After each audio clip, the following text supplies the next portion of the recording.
Welcome to the Beautiful Business Podcast, where today I am thrilled to be joined by the amazing Mo Kanjilal. Now, you might recognise Mo from our recent special episode, the Bench Press panel, where Mo joined us on the stage to talk about diversity, equity, and inclusion.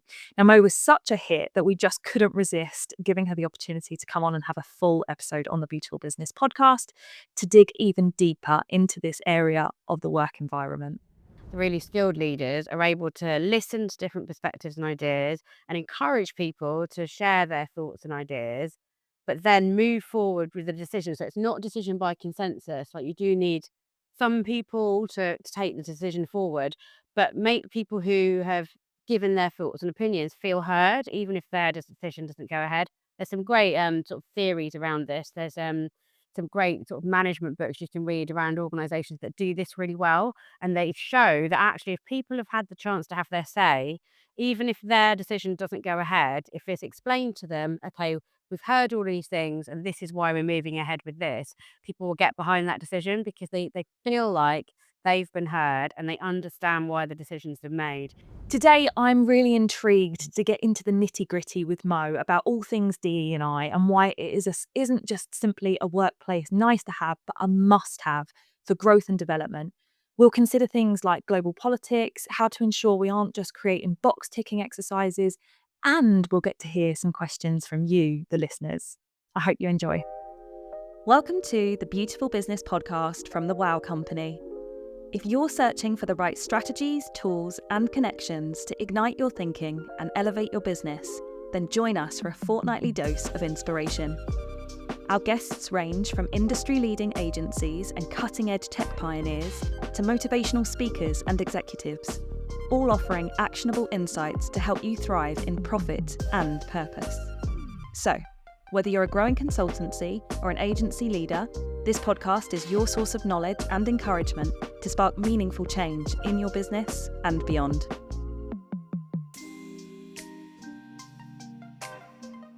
Welcome, Mo. I'm so excited to have you for your full episode on the podcast. Welcome.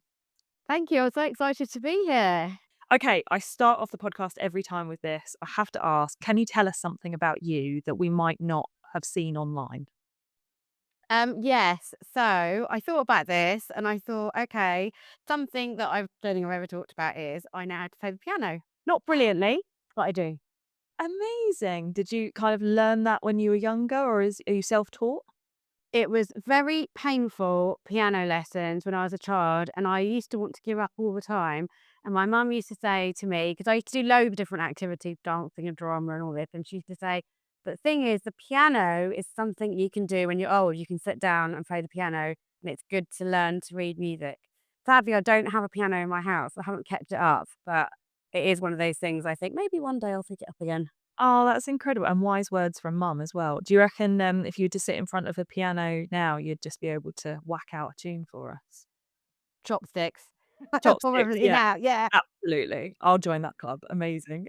That's amazing. Thank you so much for sharing. I love that. Okay, let's talk about your world, the D&I world. Can you tell us what drew you in to DE&I? Was there a moment or an experience that that sparked it all for you? Yeah, so it was it was really like everything about my life. So I grew up in in East Anglia where it was a very white dominated environment, and at school I think I was the only brown girl in my year. My name isn't actually Mo, it's Moshami, but when I was at primary school, the teacher said we can't say that and we'll shorten it because it just wasn't accepting of difference in that way. So I had those experiences at school. I think when I was a teenager, I went to drama classes, and that actually helped me to see that actually being different is cool and not to feel so shy about it.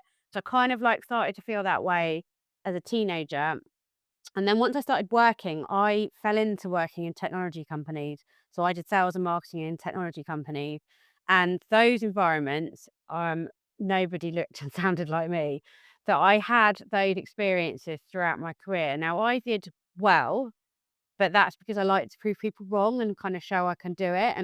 So I did well in my career. But when I worked in a larger corporate, I was then in a senior role, so I was employing people. I was involved in bringing sort of younger people into the organization. I tried to recruit different people in my team. And what I saw was that people would join the company with like feel excited about it with good intentions, and then very quickly they would feel excluded.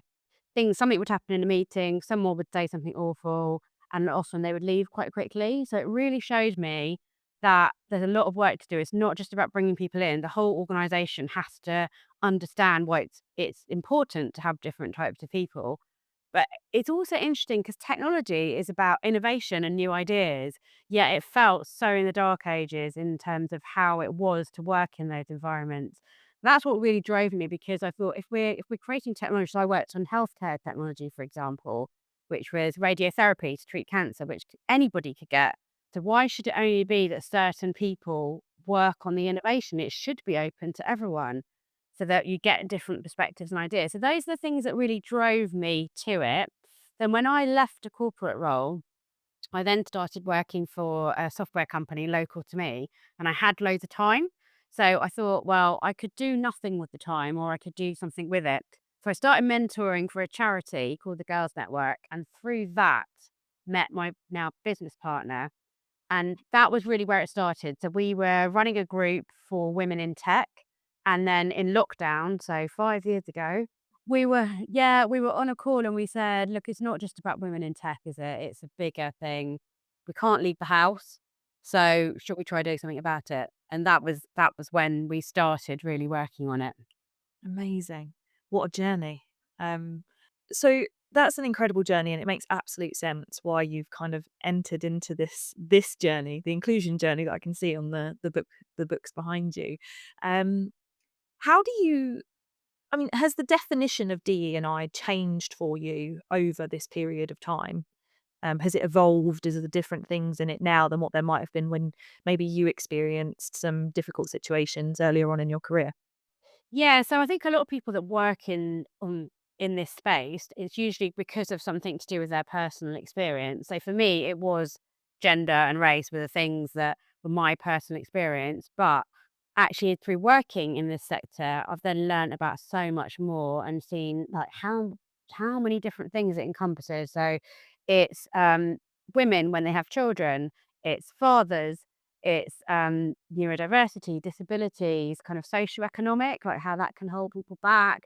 It's flexible working. It covers so many things that I've learned a lot about over the last 5 years, and I've really seen how much it includes when you talk about these subjects. It isn't just one area. There's so many different things to think about, and it's about creating environments for people to work in that can accept difference, that don't expect everybody to be the same. That's essentially what it's about. And, then there's all the reasons to why that's important, but really that's what it's about. Do you think it makes it an even scarier topic when you think about how broad it can be? I don't. I think it actually shows people how much it affects everyone. So when we do our training, we have an activity in one of our training sessions quite early on that is about asking people to think about what assumptions have ever been made about them, anything at all. And people will talk about things to do with their accent or their age or where they live, or and it shows people that it encompasses so many things that it affects everyone. So it's not enough to say, well, that doesn't affect me, it's over there. Actually, it affects everyone. Yeah. You shared a story at the bench press panel where you talked about the development of the iPhone. Was it the second generation? And I mean, we'll let people go back and listen to that episode. But essentially, it was just that they missed out a whole group of people, i.e., women, as to the creation of the phone and for it to actually work for everybody. Um, do you like? There's so many variables. How can you be sure not to overlook a group of people, even with the best of intentions, right? But a whole group of people were missed in that. Like, how can people start to try to not overlook others? So that story is an interesting one because it was actually pretty much half of the population that were just overlooked. So it's not a minority, and it happens all the time. It happens in so many things all the time. So actually, when we started our business, one of the drivers was we could see what was going on. We could see that the early decisions that were made forgot about childcare, forgot about people that were not employed, they forgot about self-employed people, forgot about those that didn't live in homes where they had a space to work, forgot about those that didn't have a garden, because the decisions were being made by people who thought in very similar ways and had similar life experiences. And it really showed us right from the beginning that you've got to think about inclusion in everything you do and consider who's missing. So we say that often when we work on recruitment. We often say, like, who is missing? That's who you need to recruit, the perspective that you're missing, because those people will bring so much more to your thinking and your innovation and your ideas. So there's a lot to kind of to think about who you need to include. Yeah, absolutely. Well, another thing that we talked about a little bit at Bench Press, and I don't think we can talk about this enough, but it's the commercial impact, right, of having different people around you, surrounding you. Um, let's just for a second, let's take away the moral obligation and the fact that we just want to be decent human beings and actually be surrounded by great people, whatever they look like or feel or whatever. If we had a piece of paper in front of us with a whole list of things that told us about what made our business more profitable, why would DE&I be on there? We have to think about these things a lot when we're talking to CEOs in organizations. The sort of why does it matter to them? So there is a lot of research on this. Some of it in our book, but there's also loads of research. There's research that's been done by government organisations, so government commissioned research. There's university research, books, a lot of research around it that show you that if you include different types of people, the outcomes are better. So some of the things that come out in the research are, for example, profit.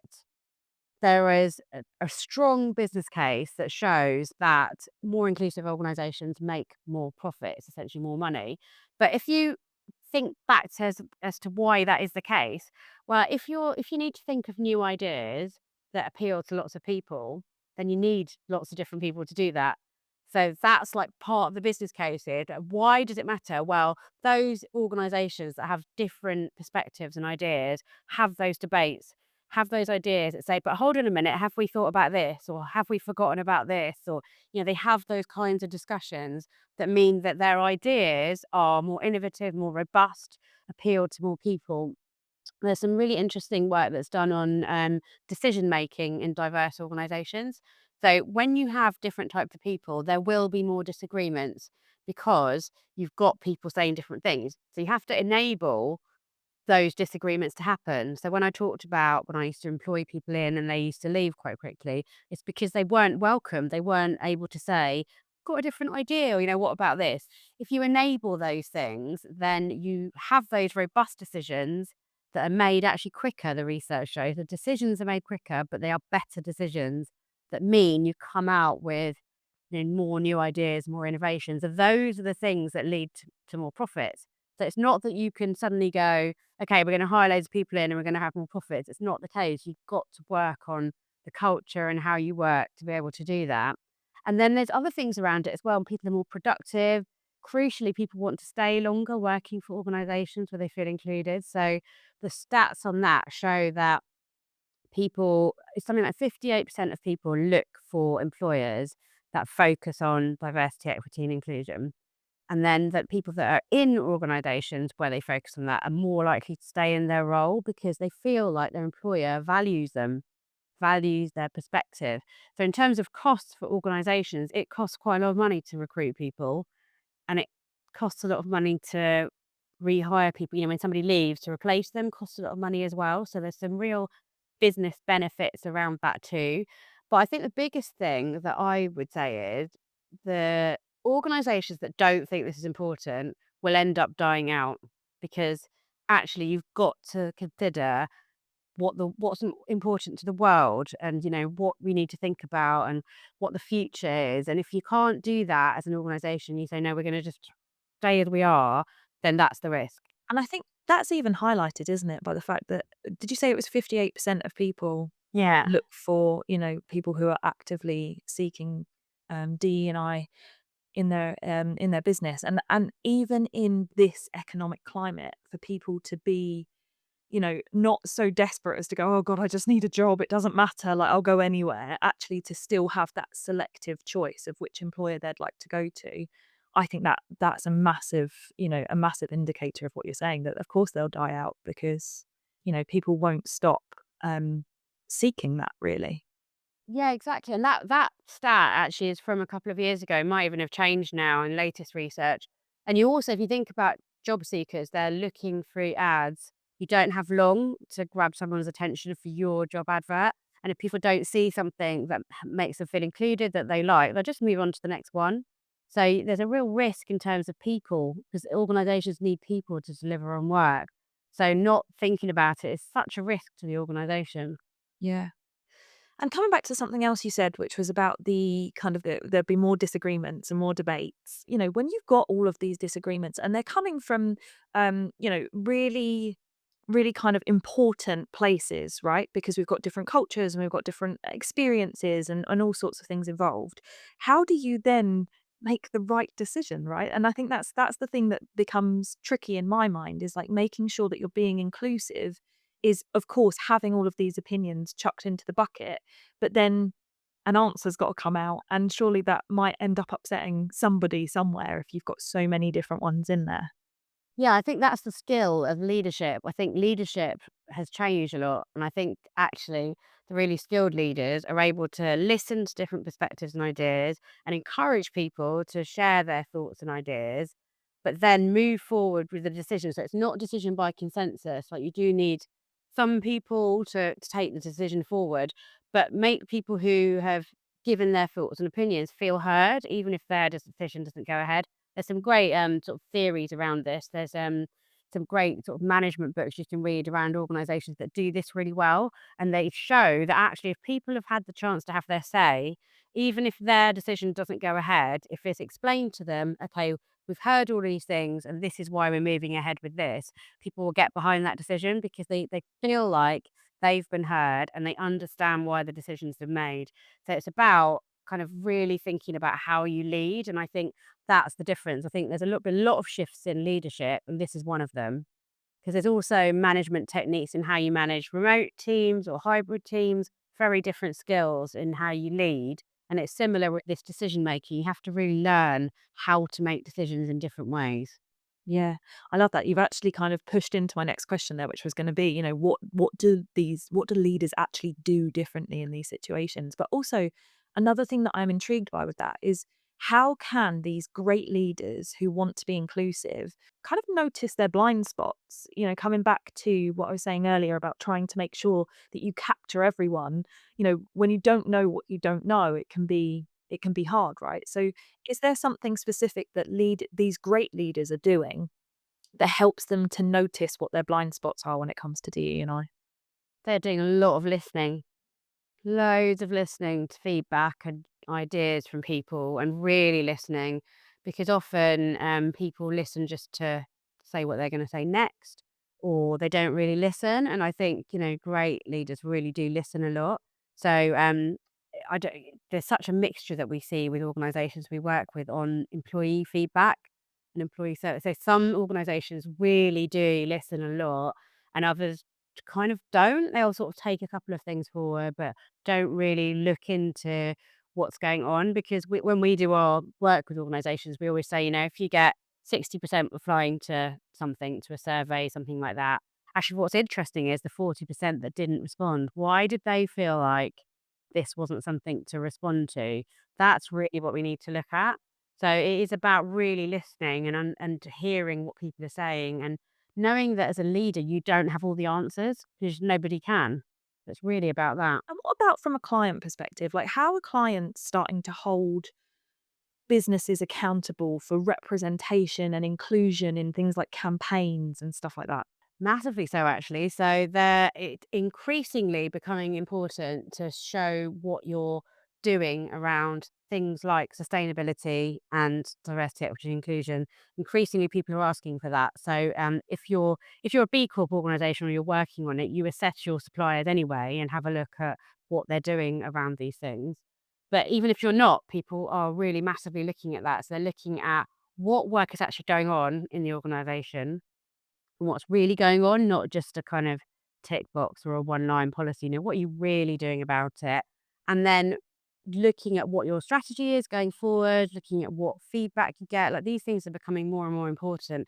And then in terms of campaigns, for sure, there people are looking at what kind of information you put out. What's the representation, what kind of messaging is out there, what's on your social media. People really look at those things because people have a lot of choices about who they buy from. Loads of choices. So they're really looking for organisations that show what they're doing about inclusion, but also I think it's very linked to sustainability. So we've talked about leaders and we've talked about clients, and I'm intrigued for the rest of the people in the organization, right? So, those people that might not have filled in the survey or might have had the opportunity to use their voice in that way. I'm most interested in how we create this kind of culture of inclusion. Um, that doesn't just sit with HR and it doesn't just sit with the leaders, but is actually, and obviously there is something in there around what you've already said about creating a culture where we can talk and we can have these conversations. But it's important, right, to have it running through the whole business and not just the leaders and the HR and the executives and all the rest. Yeah, so it's actually even more important that employees feel like this is a priority and it's something that's being worked on, being heard. Because again, there are sometimes we start to work with an organisation, and when we get the feedback, it's sometimes quite difficult for leaders to hear that somebody in their organisation says these things. Says, I don't feel like I'm listened to. I don't feel like it's inclusive. For a leader who thinks they're doing things on inclusion, we've seen that quite a lot. Particularly, it can happen in larger organisations where at the top, the leadership team feel like, "Oh, yeah, we're doing these things. We're offering this. We're offering perhaps well-being support, or we're offering this and we're offering that." But actually, employees don't know anything about it. That happened so many times when we've worked with people where actually what it feels like to work there is quite different. So leaders have to listen to that feedback, which can be quite hard. We've had some that we've worked with, I'll be honest, where they haven't liked the feedback and they've stepped back from the work. So we've had that quite a lot. Yeah, we had one organisation that wanted us to kind of report the data differently, and we were like, "No, we can't do that because this is what it says." Um, yeah.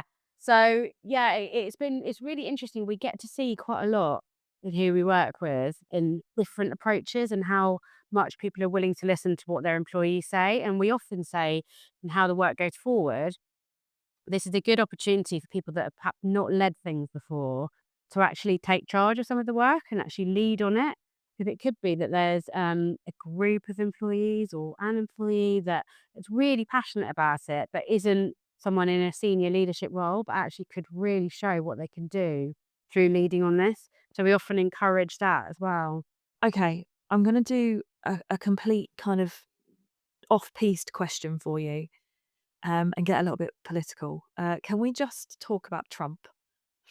That's not something I talk about very often, willingly.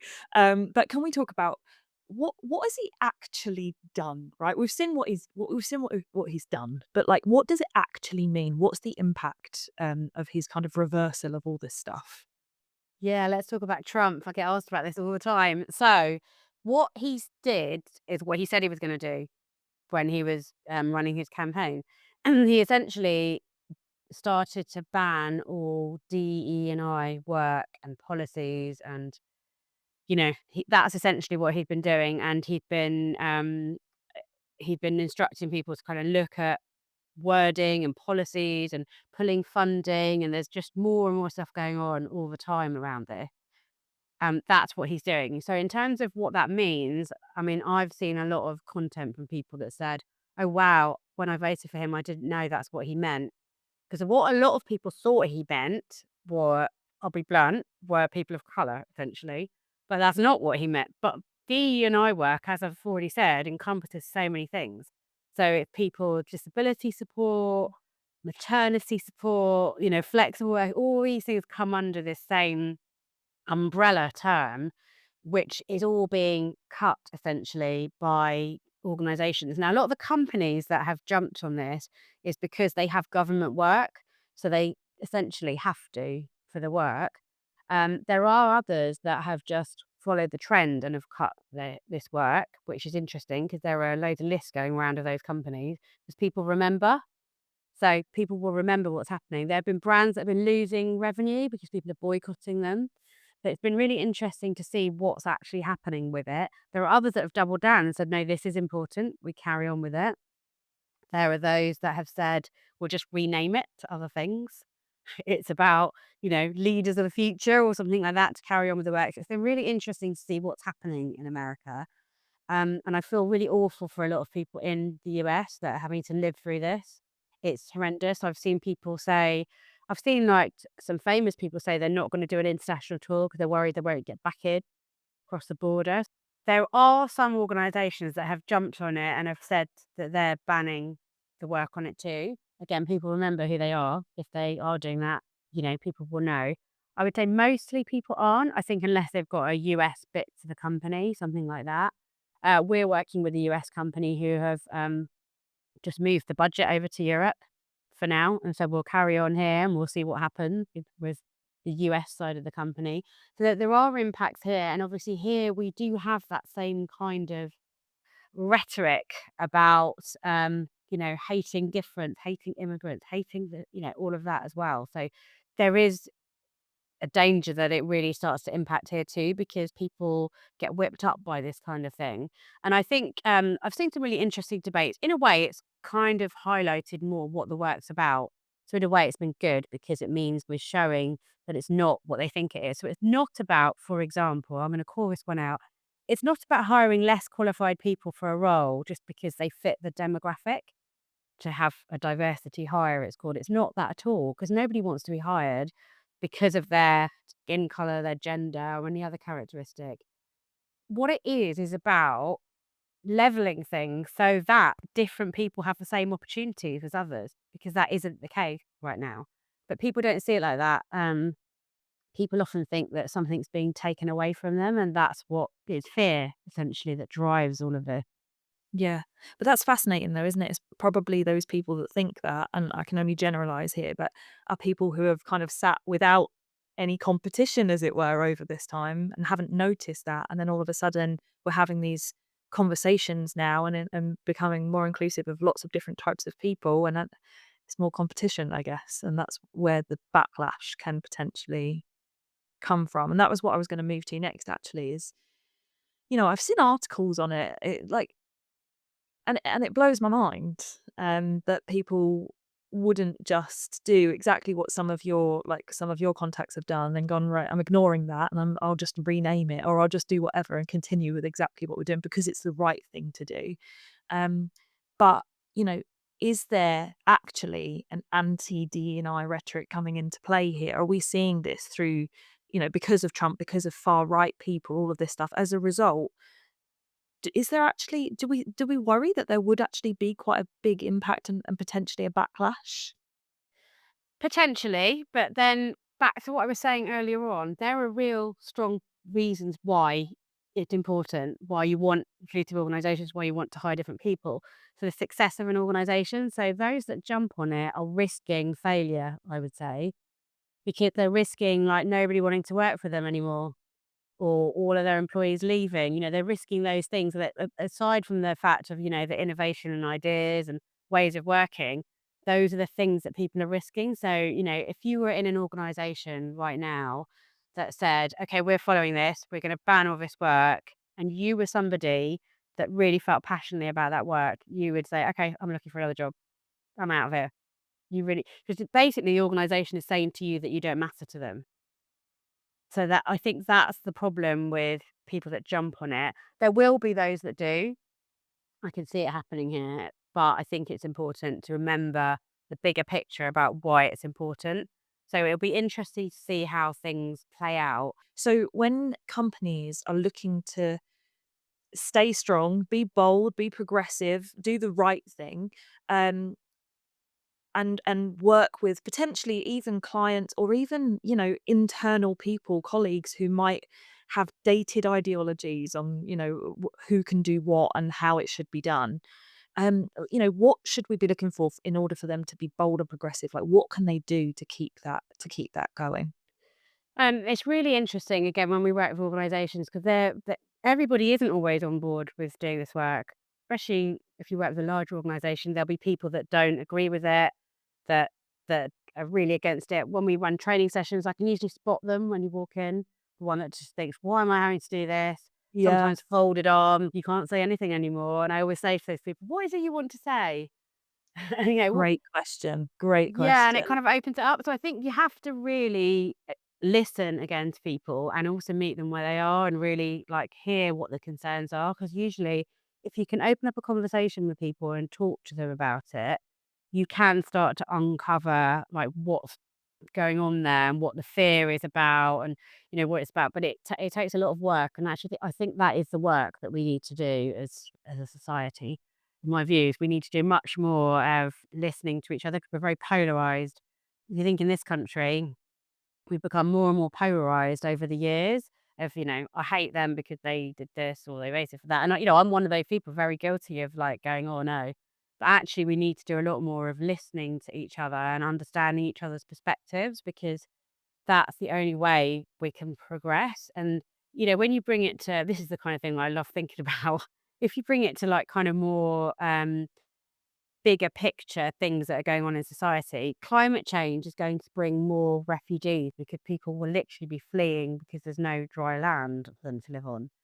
And so if we have all of this rhetoric of we're anti people moving somewhere else, it's like, wait, what? So you just want them all to drown essentially where they are. So we have to think about those things when we have these conversations and have this kind of rhetoric because people need to think about those kind of bigger pictures. But actually most people don't. They just think about their own world and think, "Oh, I don't want this, I don't want that." So you have to do a bit of leveling with people. So it's interesting. That's why we talk about the many things that this work includes, that it's not just about the protected characteristics, it's about we talk about things like, whether you're introvert or extrovert or what your preferences are for different things to try and help people understand that it's actually about understanding each other and our different perspectives and different points of view.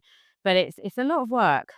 I can understand why it feels hard for people though, right? Because I think back to what you just said about there's always one person that's like, oh, you can't say anything anymore. And you say, what is it that you want to say?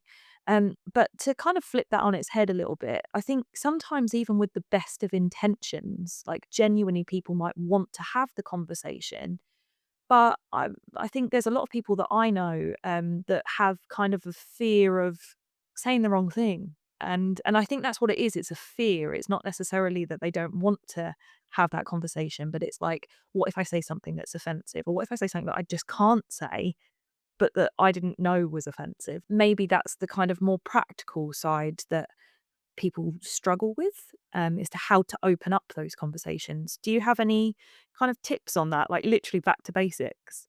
Yeah, so we do a lot of that in our work, but quite early on, because actually there's a lot of people that feel like that. So we'll often say, okay, let's just get out into the open.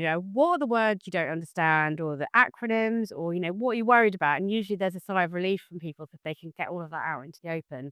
Because actually, I think most people do have good intentions and they're worried about offending somebody or saying the wrong thing. So I think it's really important to open up and say things like, we do a lot of that as well. Say things like, we don't have all, we're not right about everything, we get things wrong sometimes as well. And actually, it's okay if someone corrects you and says, actually, I prefer to be referred to like that, or I don't particularly like that word. I think that's fine as long as we're all open to it and listen to each other and like hear the other person's perspective. So I think those conversations are really important to have within organizations to say, just even in small teams, to say, what do we think about this word? Or are there any, and just have those kinds of discussions so that you get a bit of shared understanding about those things. Yeah. Yeah, okay, so just putting the question out there, what Yeah. what can't we what don't we know what we can say, those kind of things. Yeah, okay, excellent. So I have a couple of listeners' questions for you, which we don't usually have on the podcast. So I'm really excited to share this with you. I just thought it would be really interesting to try and get some outside questions in for you, Mo, because of the subject that we're talking about just affecting so many people. And it being a day-to-day thing that we can be working on. I just wondered. So I've only picked a couple out for us, but Okay, so I've written them down. So if I'm not looking at you, don't be offended. So we were talking a little bit about recruitment at Bench Press, weren't we? And we touched on it a little bit here today as well. I was actually speaking to a hiring manager, and I mentioned that I'd be talking to you on the podcast. And I said, look, if you could ask anything, what is it that you'd ask? And they said, they started off by saying, it's just a minefield. I want to do the right thing. I want to work with all different kinds of people, but I feel like I need to know who I'm working with in advance so I can think about how to provide a great working environment. That said, I'm not allowed to ask any direct questions. I think this is more in the case of disability, more than anything. Um, I guess what I'm saying is, what can or can't I ask in the hiring process that will actually help both parties? And I thought that was a fascinating question, actually, just because it's true, right? Just like what we were saying, like it's difficult to open up conversations. And I think there's this whole thing around like you can't say to somebody, what ailments have you got? Or, and so that from a perspective of a hiring manager who actually wants to create a really lovely working environment suddenly becomes a real barrier. So yeah, hand over to you then. What are your thoughts? Yeah, so that's something again we get asked a lot. So it's actually about creating, firstly, a recruitment process that is really inclusive, and then obviously your working environment as well, so that people don't have to make a big thing about the adjustment that they need. If you actually create really inclusive processes anyway, then people wouldn't feel they have to do that. So it's actually about making your working environment inclusive of everyone. That's essentially what you're doing. Now, I realize that's a lot of work, but it means thinking about those things in advance. So if you think about the recruitment process, it's really breaking the whole thing down and thinking, okay, what could we do that would really help people feel included? What are the things we could do? So rather than saying somebody has to ask specifically about an adjustment, so if we use the example of disabilities, rather than somebody having to ask, is the building accessible because I'm going to need this? How about saying, right up front, the building's accessible, it has lifts, it's that kind of thing, so that actually you make it really open right from the start, and actually people look for that kind of thing. So it used to be that you could bury a statement on like page 5 of a job description saying we're an equal opportunities employer. Actually, that's not enough. You have to show that you really are by doing those things and thinking about those things. And it is work to do. It's not a simple thing. So sometimes when we work with people, they say, what's the one thing we can do tomorrow? And I was like, well, there isn't just one thing. There's so many things to think about. So I think it's really about that. It's like thinking, how could you really open things up, show you're inclusive, help people feel like this is an organization where they could belong, they could work. And then you won't need to feel like you have to have some kind of checkbox for these things because actually you'll be including everyone. Yeah. And it's like ever growing as well, isn't it? I guess it's like you don't have to go it all in with everything at once necessarily if that feels overwhelming, right? You can just make these small adjustments and keep making additions on top. Definitely. So if you think about a website, if a website is made accessible, what you do first is have a look at accessibility. There's accessibility checkers you can run your website through. Then you might do things like adding alt text to images, adding subtitles on videos, adding good contrasting colors so that you can see the information, making it really clear what the information is and what you have to do in particular parts of your site. None of those things make the website any any less function. They actually make a better website for everyone, all of those things. So it's a good way of explaining to people that actually what we're talking about is exactly that. Is like making the experience better and more inclusive for everyone, not taking anything away from anyone. And you can start that in steps and kind of keep working on it. I think that's been a really common theme through our conversation today, right? It's all about adding, not subtracting. Like, just keep adding things in and making it a better experience rather than taking stuff away from either people or whatever it is you're working on. It's going to be my takeaway for today, Mo. So thank you. That's really helpful. So then another question that I had was about job descriptions. So again, we touched on it there, but they said, how can we make sure that job descriptions are inclusive and inviting to everyone? What tips do you have? Now, I went away after this and looked at some job descriptions on Indeed, and I got a couple of examples which I screenshotted. And if you don't mind, I'd love to kind of read them to you and just get your thoughts on them. So I won't say who they're from, obviously, but so at such and such, we're committed to providing an inclusive, barrier-free recruitment process and working environment for everyone. We want everyone to have the best chance of succeeding as they move through their application and start their career with us. We are an equal opportunity and disability confident employer. We want to hear from you if you'd like to discuss any adjustments you might need during your recruitment process. And then I've got another one that I just want to share with you, and then I'd just love to hear your thoughts on them. So the other one said, all people within diverse backgrounds are encouraged to apply and particularly welcome applications from Black, Asian, and minority ethnic communities. Now, if you don't mind, I'd love to kind of reading those two things. They both landed really, really differently for me.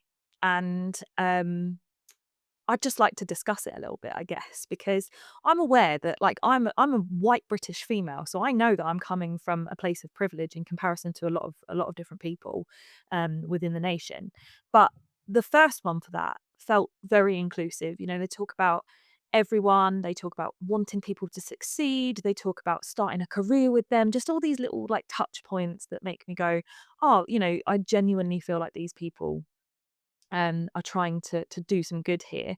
And now the second one, I still feel like they're trying to do good, but there was something about the wording that I don't know, just didn't land right for me. They said, you know, and particularly welcome applications.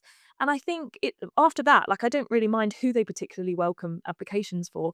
It just makes me feel, and again, I'm happy for you to call out that this is just my privilege, but it makes me feel like, oh, okay, well, they're only really looking for that group of people then, um, just because of their wording. Now, is that me or is that like what are your thoughts on this? That's two great examples there. So I'd love to know more about that second organisation. It makes me want to know like who they are, what they do, what's their current demographic, and kind of find out more about it.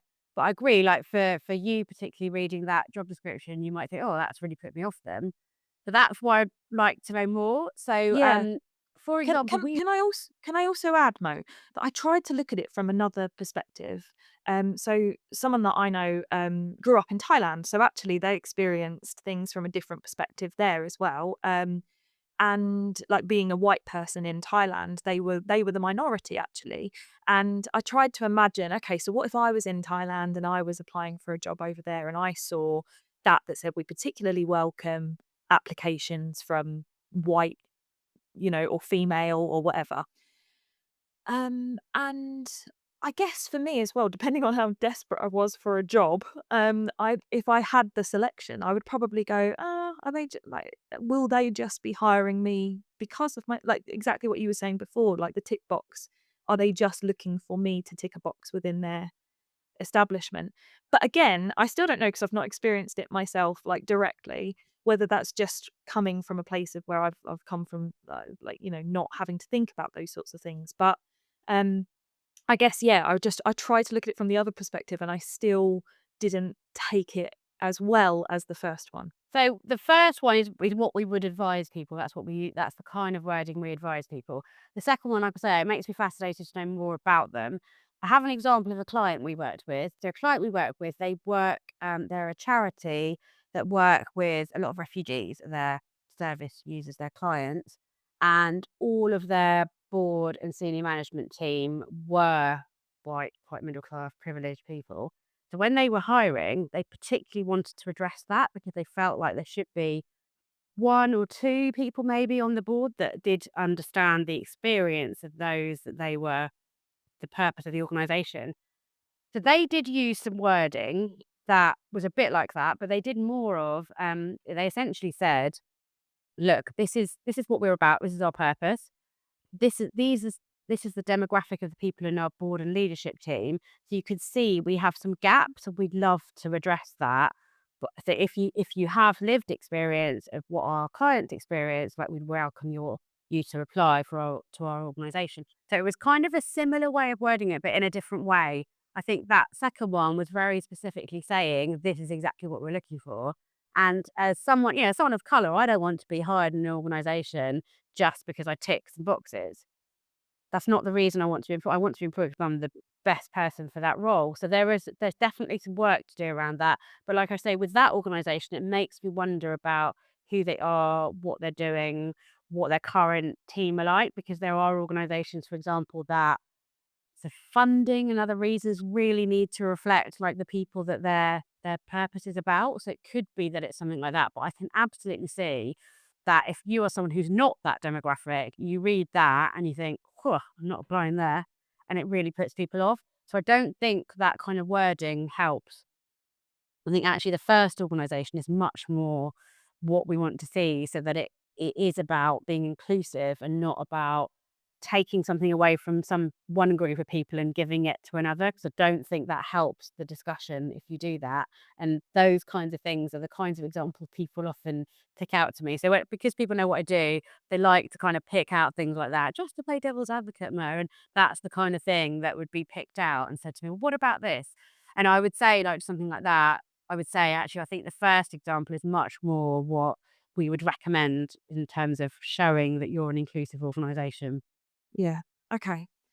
Great, thank you. And then the last question, like last listener's question, is I would like to be more diverse in my business, but our company culture is amazing, and I'm worried that I'll disrupt it if there's too much change. How can I be more inclusive but still keep the culture that I've built?